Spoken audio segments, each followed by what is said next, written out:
of the Hawaii Army National Guard, a four-term Democrat congresswoman, very, very popular, the former vice chair of the National Democratic Party and a 2020 Democrat candidate for the United States presidency. You know, she was a very good candidate. Every time she ran, she was good. She did well.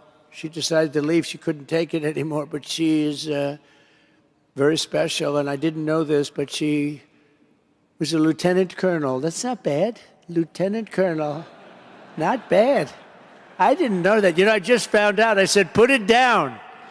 You got to put that down. That's bigger. That's better than all the other stuff I read.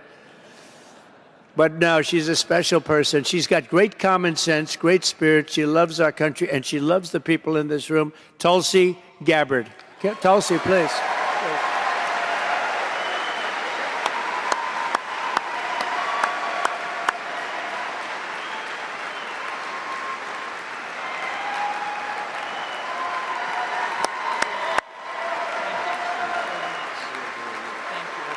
Thank you. Thank you, Mr. President. Aloha. I know we got Hawaii in the house here. There we go. It is a privilege to be here with all of you, my brothers and sisters in uniform, especially on this day of all days.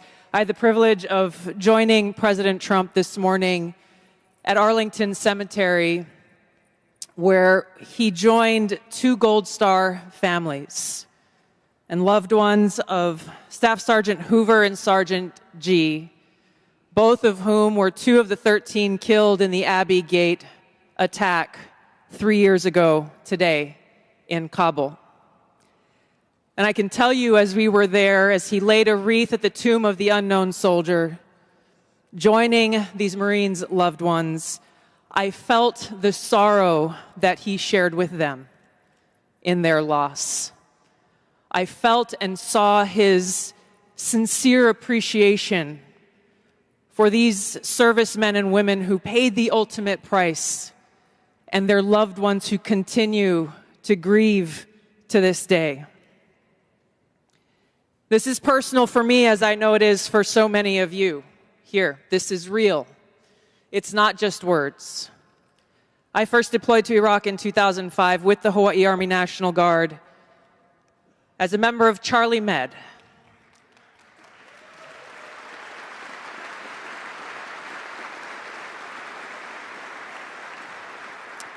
As those of you who were deployed during that time know, it was the height of the war, and sadly, we took many casualties.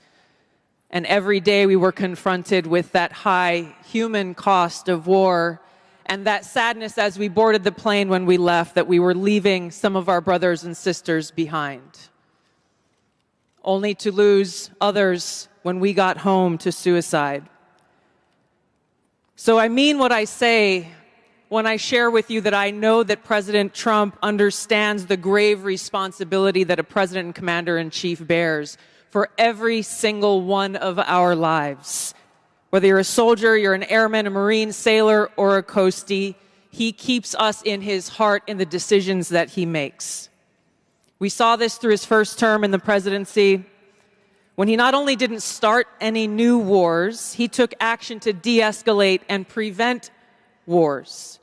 He exercised the courage that we expect from our commander-in-chief in exhausting all measures of diplomacy, having the courage to meet with adversaries, dictators, allies, and partners alike in the pursuit of peace, seeing war as a last resort. The truth is, as we head towards our decision as a country in November, the same cannot be said about Kamala Harris.